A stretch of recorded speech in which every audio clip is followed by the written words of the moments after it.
നിങ്ങൾ ഒരു ഇസ്ലാമാണ്, ഒരു മുസ്ലിമാണ്, അതുകൊണ്ട് അന്യമതത്തിൽപ്പെട്ട ഒരാളെ നിങ്ങൾ ഉറ്റമിത്രങ്ങളായി സ്വീകരിക്കരുത്. നമ്മുടെ സ്കൂളുകൾ, നമ്മുടെ കുട്ടികളോടുമൊക്കെ മദ്രസകൾ തുറന്നു വെച്ച് പഠിപ്പിക്കുന്നത് ഇതേ സാധനം തന്നെ ആകുമ്പോഴാണ് ഇവിടെ പ്രശ്നങ്ങൾ ഉണ്ടാവുന്നത്.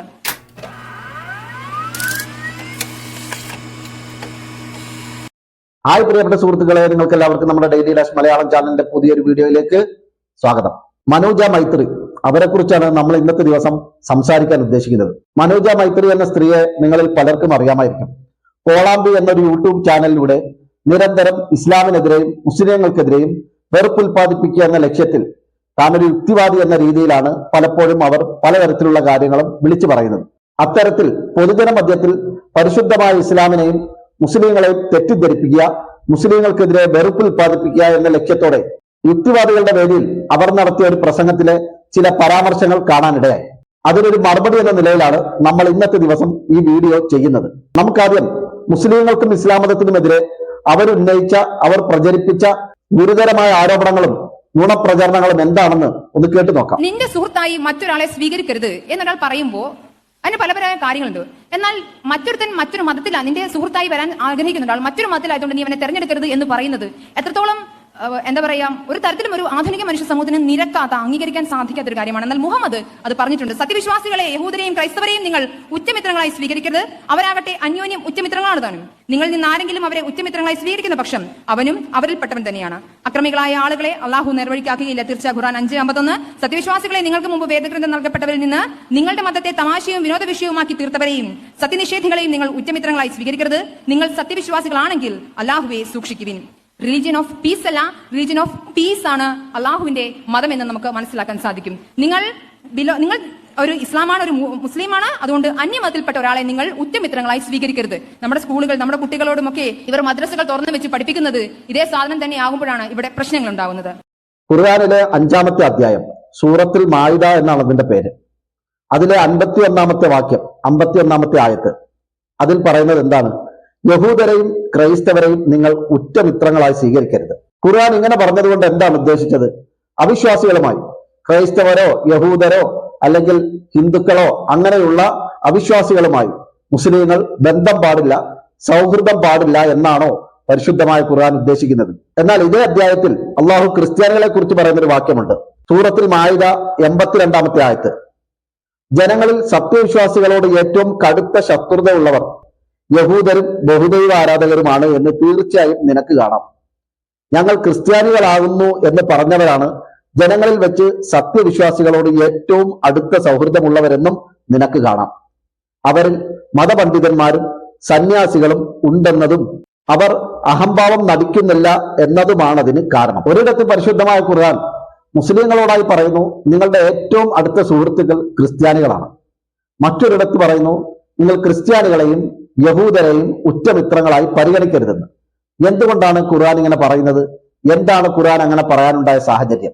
ചരിത്രത്തിലെ ചില പുസ്തകങ്ങൾ പരിശോധിക്കുമ്പോൾ ചില റിപ്പോർട്ടുകൾ അനുസരിച്ച് മുഹമ്മദ് നബി സല്ലല്ലാഹു അലൈഹി വസല്ലമ തങ്ങളുമായിട്ടുള്ള ഒരു കരാർ ലംഘിച്ച യഹൂദന്മാരുമായി ബന്ധപ്പെട്ടിട്ടാണ് അള്ളാഹു ഖുർആനിൽ ഈ സംഭവം പറയുന്നത്. ആ സംഭവം ഇങ്ങനെയാണ്: ചന്തയിൽ വെച്ച് ഒരു സ്ത്രീയെ ലൈംഗികമായി പീഡിപ്പിച്ചതിന് ശേഷം അവർക്കിടയിൽ അവിടെ വെച്ച് വലിയൊരു തർക്കമുണ്ടായി.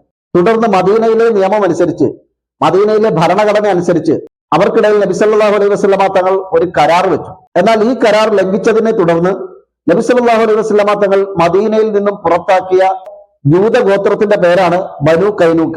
മദീനയിലെ ഭരണഘടന അനുസരിച്ച് തയ്യാറാക്കിയ കരാറിലെ വ്യവസ്ഥകൾ ലംഘിച്ചത് പ്രകാരം നബി സല്ലല്ലാഹു അലൈഹി വസല്ലമ തങ്ങൾ പുറത്താക്കിയ ഈ കുടുംബം, ഈ ഗോത്രം ഏതാണ്ട് 15 ദിവസങ്ങളോളം നീണ്ടു നിന്ന ഉപരോധത്തിൽ വലഞ്ഞ് അവസാനം നബി സല്ലല്ലാഹു അലൈഹി വസല്ലമ തങ്ങൾക്ക് മുമ്പിൽ കീഴടങ്ങുകയായിരുന്നു. ഈ വിഷയവുമായി ബന്ധപ്പെട്ടിട്ടാണ് അള്ളാഹു ഖുർആനിലൂടെ നിങ്ങൾ ഇത്തരത്തിലുള്ള ആളുകളെ, ഈ പറയപ്പെട്ട രീതിയിലുള്ള ആളുകളുമായി നിങ്ങൾ ഒരു കാരണവശാലും സൗഹൃദം കൂടുകയോ അവരെ ഉറ്റമിത്രങ്ങളായി പരിഗണിക്കുകയോ ചെയ്യരുതെന്ന് പറഞ്ഞത്. നമുക്ക് ഇത്തരം സംഭവങ്ങൾ ധാരാളമായി ഖുർആനിൽ കാണാൻ കഴിയും. തുടർന്ന് ഈ സംഭവവുമായി ബന്ധപ്പെട്ട് ധാരാളം ചരിത്രങ്ങൾ നമുക്ക് കാണാൻ സാധിക്കും, ധാരാളം റിപ്പോർട്ടുകൾ നമുക്ക് കാണാൻ സാധിക്കും. അതിൽ മറ്റൊരു ഭാഗത്ത് പറയുന്നത്, ഈ മദീനയിൽ മുസ്ലിങ്ങളുടെ ശത്രുക്കളുമായിട്ടുള്ള പല യുദ്ധങ്ങളിലും ശത്രുക്കളെ സഹായിച്ചുകൊണ്ടിരുന്നത് മദീനയിലെ ജൂതന്മാരിൽ നിന്ന് ഒരു വിഭാഗവും ക്രിസ്ത്യാനികളിൽ നിന്ന് ഒരു വിഭാഗമായിരുന്നു. അങ്ങനെ അവര് പരോക്ഷമായും പ്രത്യക്ഷമായും രഹസ്യമായും ഒക്കെ ഈ ശത്രുക്കൾക്ക് വേണ്ട സഹായങ്ങൾ ചെയ്തു കൊടുക്കാറുണ്ടായിരുന്നു. അത്തരത്തിൽ യുദ്ധങ്ങൾ ഉണ്ടാകുമ്പോൾ, പ്രശ്നങ്ങൾ ഉണ്ടാകുമ്പോൾ ശത്രുക്കൾക്ക് രഹസ്യങ്ങൾ ചോർത്തി കൊടുക്കുകയും മുസ്ലിങ്ങളെ തകർക്കാൻ വേണ്ട സഹായങ്ങൾ ചെയ്തു കൊടുക്കുകയും യുദ്ധങ്ങളില്ലാത്തപ്പോഴും മറ്റും മുസ്ലിങ്ങളുമായി നല്ല രീതിയിൽ സൗഹൃദത്തിൽ സഹകരിക്കാൻ വരുന്നവരെ ചൂണ്ടിക്കാണിച്ചുകൊണ്ടാണ് അവരെക്കുറിച്ചുള്ള മുന്നറിയിപ്പ് എന്ന നിലയിലാണ് പരിശുദ്ധമായ ഖുർആൻ ഇത്തരത്തിലുള്ള ആയത്തുകൾ അവതരിപ്പിച്ചിട്ടുള്ളത്. മറ്റൊരു സംഭവത്തിൽ അബൂ ഹർദ അൽക്കമ എന്ന പേരുള്ള ഒരു ക്രൈസ്തവ പണ്ഡിതൻ, അദ്ദേഹം ഏതാണ്ട് 60ഓളം വരുന്ന അനുയായികളുമായിട്ട് മുഹമ്മദ് നബിയെ കാണാൻ മദീനയിൽ വരുന്നു. അങ്ങനെ മുഹമ്മദ് നബിയുമായി അവർ വലിയൊരു ചർച്ചയിൽ ഏർപ്പെടുന്നു. ഈ ചർച്ചയ്ക്കിടയിൽ അവരുടെ പ്രാർത്ഥനയുടെ സമയമായപ്പോൾ മദീനയിൽ അവർക്ക് പ്രാർത്ഥിക്കാൻ സ്ഥലങ്ങളൊന്നുമില്ലാതെ വന്നപ്പോൾ നബി സല്ലല്ലാഹു അലൈഹി വസല്ലമ തങ്ങൾ അവരെ മദീനത്തെ പള്ളിയിലേക്ക് കൊണ്ടുവന്ന് അവർക്ക് പ്രാർത്ഥനകൾ നിർവഹിക്കാനുള്ള സൗകര്യം ഒരുക്കി കൊടുത്തു. അവിടെ ചില വിശ്വാസികൾ ആ സമയത്ത് അവരെ തടഞ്ഞെങ്കിലും നബി സല്ലല്ലാഹു അലൈഹി വസല്ലമ തങ്ങൾ അവർക്കൊക്കെ മുന്നറിയിപ്പ് കൊടുക്കുകയും അവർക്ക് വേണ്ട സൗകര്യങ്ങൾ ചെയ്തു കൊടുക്കാൻ ആവശ്യപ്പെടുകയും ചെയ്തു.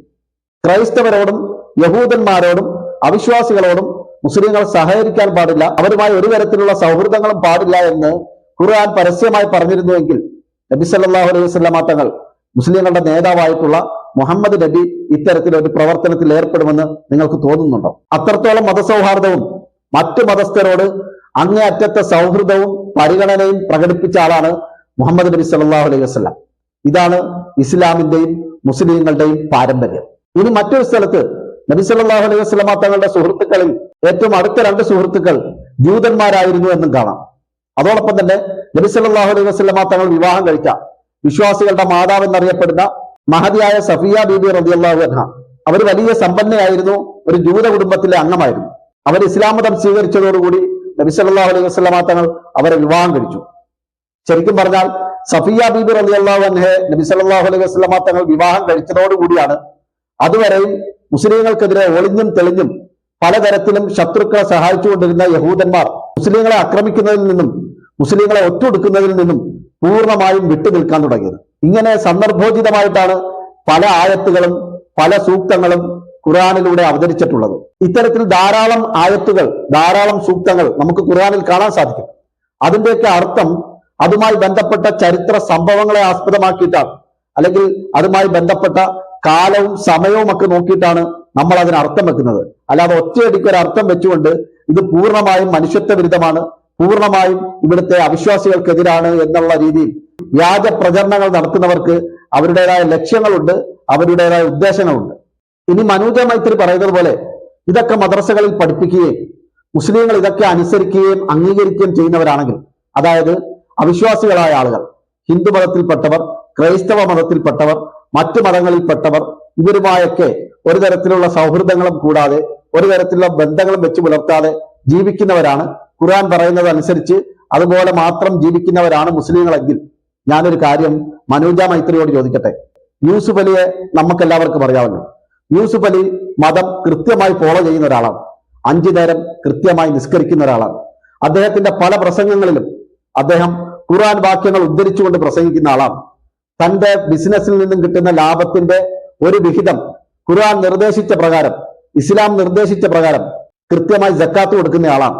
അത്തരത്തിൽ മതത്തിനെ പൂർണ്ണമായും അങ്ങേയറ്റം മതം അംഗീകരിച്ച് അതിനെ ഫോളോ ചെയ്ത് ജീവിക്കുന്ന ഒരാളാണ്.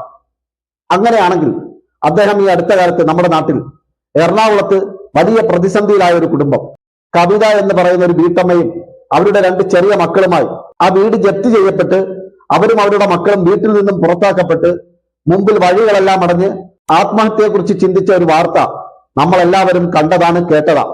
ആ വാർത്ത പുറത്തു വന്ന ഉടനെ യൂസുഫ് അലി ഇടപെടുകയും അവരുടെ ബാങ്കുമായി ബന്ധപ്പെട്ട മുഴുവൻ ബാധ്യതകളും പിറ്റേ ദിവസം തന്നെ ബാങ്കിൽ എത്തിക്കുകയും ആ ലോൺ ക്ലോസ് ചെയ്യുകയും അതോടൊപ്പം തന്നെ അല്ലാതെ ഒരു 10 ലക്ഷം രൂപ അവരുടെ മക്കളുടെ ഭാവിയെ കരുതി, അവരുടെ സുരക്ഷിതത്വത്തെ കരുതി അദ്ദേഹം ബാങ്കിൽ നിക്ഷേപിക്കുകയും ചെയ്തു. ഒരു മുസ്ലിമായ ഒരാൾ മറ്റു മതക്കാരുമായി ഒരു തരത്തിലുള്ള സൗഹൃദവും കൂടാൻ പാടില്ല, ഒരു തരത്തിലുള്ള ബന്ധങ്ങളും വെച്ച് പുലർത്താൻ പാടില്ല എന്ന് ഖുർആൻ പറഞ്ഞിട്ടുണ്ടെങ്കിൽ അതനുസരിച്ച് ജീവിക്കുന്ന ആളാണ് യൂസുഫ് അലി എങ്കിൽ, ഈ പറയപ്പെട്ട രീതിയിൽ ഇത്രയും വലിയൊരു സമ്പാദ്യം, ഏതാണ്ട് 20 ലക്ഷം രൂപയ്ക്ക് മുകളിൽ വരുന്ന ഒരു സമ്പാദ്യം അദ്ദേഹം ഈ അവിശ്വാസിയായ കവിതയ്ക്ക് വേണ്ടി ചെലവാക്കുമോ? ഈ ബാങ്ക് എന്ന് പറയുന്നത് പലിശയുമായി ബന്ധപ്പെട്ട ഇടപാടുകളാണ്. ഒരു മുസ്ലിമായ മതം ഫോളോ ചെയ്യുന്ന യൂസുഫ് അലി സാഹിബ് എന്തിന് വല്ലവന്റെയും പലിശ ഏറ്റെടുക്കണം, അവരുടെ ബാധ്യതകൾ ഏറ്റെടുക്കണം? ഈ ഒരൊറ്റ സംഭവം തന്നെ മതിയല്ലോ വർത്തമാനകാലത്തെ ഏറ്റവും ഉദാഹരണമായി നിങ്ങൾ പറയുന്നത് നുണയാണെന്നും മുസ്ലിങ്ങൾക്കെതിരെ നിങ്ങൾ നടത്തുന്നത് കുപ്രചരണങ്ങളാണെന്നും വെറും വെറുപ്പുൽപാദനം മാത്രമാണ് നിങ്ങളുടെ ലക്ഷ്യമെന്ന് മനസ്സിലാക്കാൻ ഈ ഒരൊറ്റ സംഭവം തന്നെ പോരെ മനോജ മൈത്രി. ഖുർആനിൽ പറയാത്ത കാര്യങ്ങൾ പറഞ്ഞു എന്ന് പ്രചരിപ്പിക്കും. മുസ്ലിങ്ങൾ ചെയ്യാത്തതും പ്രവർത്തിക്കാത്തതുമായ കാര്യങ്ങൾ അവർ ചെയ്യുകയും പ്രവർത്തിക്കുകയും ചെയ്യുന്നു എന്ന് പറഞ്ഞ് പ്രചരിപ്പിക്കുന്ന നിങ്ങൾ യഥാർത്ഥത്തിൽ നാട്ടിൽ നടക്കുന്ന സംഭവങ്ങൾക്ക് നേരെ കണ്ണടക്കിയല്ലേ ചെയ്യുന്നത്? മുസ്ലിങ്ങൾ മറ്റു മതവിശ്വാസികളെ ശത്രുക്കളായി കാണുന്നു, മറ്റു മതവിശ്വാസികളെ സുഹൃത്തുക്കളായി കാണുന്നില്ല എന്ന രീതിയിൽ മുസ്ലിങ്ങൾക്കെതിരെ വെറുപ്പ് ഉൽപ്പാദിപ്പിക്കുന്ന അത്തരത്തിൽ വ്യാജ പ്രചരണങ്ങൾ നടത്തുന്ന മനോജ മൈത്രി, നിങ്ങളുടെ ശ്രദ്ധയിലേക്ക് ഞാനൊരു വീഡിയോ കാണിച്ചു തരാം. നിങ്ങൾ ആ വീഡിയോ ഒന്ന് കണ്ടു നോക്കൂ. കുറച്ച് ദിവസങ്ങൾക്ക് മുമ്പ് ഡൽഹിയിൽ നടന്ന സംഭവമാണ്. അവിടുത്തെ BJPയുടെ ഒരു കൗൺസിലർ തെരുവായ തെരുവുകളിലെല്ലാം കടകളിലെല്ലാം കയറി ഇറങ്ങി നടന്നു. എന്നിട്ട് ഹിന്ദുക്കളായ വ്യാപാരികളുടെയും ഹിന്ദുക്കളായ കച്ചവടക്കാരുടെയും സ്ഥാപനങ്ങളിൽ ചെന്നിട്ട് തീവ്ര ഹിന്ദുത്വവാദികളുടെ കൊടി നാട്ടി. എന്തിനു വേണ്ടിയിട്ട്? ഹിന്ദുക്കൾ ആ കടകളിൽ കയറി സാധനം വാങ്ങാൻ.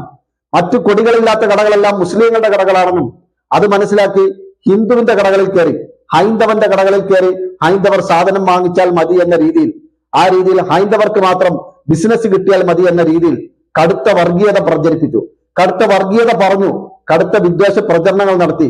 മുസ്ലിം വെറുപ്പുൽപാദനവും പ്രചരണവും പരസ്യമായി തന്നെ നടത്തി. ആരാണ് മനോജ മൈത്രി മുസ്ലിങ്ങളെ ശത്രുക്കളായി പ്രഖ്യാപിക്കുന്നത്? ആരാണ് മുസ്ലിങ്ങളെ ശത്രുക്കളായി കാണാൻ ആജ്ഞാപിക്കുന്നത്? ആരാണ് മുസ്ലിങ്ങളെ ശത്രുക്കളായി കാണണമെന്ന് ആവശ്യപ്പെടുന്നത്? കഴിഞ്ഞ ദിവസം മറ്റൊരിടത്ത് മൈക്ക് വെച്ച് പരസ്യമായി തെരുവിലൂടെ വിളിച്ചു പറഞ്ഞുകൊണ്ട് നടന്നു, ഹൈന്ദവരാരും മുസ്ലിങ്ങളുടെ കടകളിൽ കയറി സാധനം വാങ്ങാൻ പാടില്ല, ഹൈന്ദവരുടേതായ വ്യാപാര സ്ഥാപനങ്ങളിൽ കയറി മാത്രമേ സാധനങ്ങൾ വാങ്ങാൻ പാടുള്ളൂ. ആക്രോശിച്ചുകൊണ്ട് അവിടെ തുണിക്കച്ചവടം ചെയ്യുന്ന മുസ്ലിങ്ങളുടെ കടയിലേക്ക് ചെന്ന് അവരുടെ തുണികൾ മുഴുവൻ വലിച്ചുവാരി റോഡിലേക്ക് എറിഞ്ഞു. ആരാണ് തനൂജ മൈത്രി മുസ്ലിങ്ങളെ ശത്രുക്കളായി കാണാൻ പറയുന്നത്? ഏത് പ്രത്യയശാസ്ത്രമാണ് മുസ്ലിങ്ങളെ ശത്രുവായി കാണാൻ ആവശ്യപ്പെടുന്നത്? ഏത് പ്രത്യയശാസ്ത്രമാണ് മുസ്ലിങ്ങളെ ശത്രുവായി കാണാൻ പഠിപ്പിക്കുന്നത്?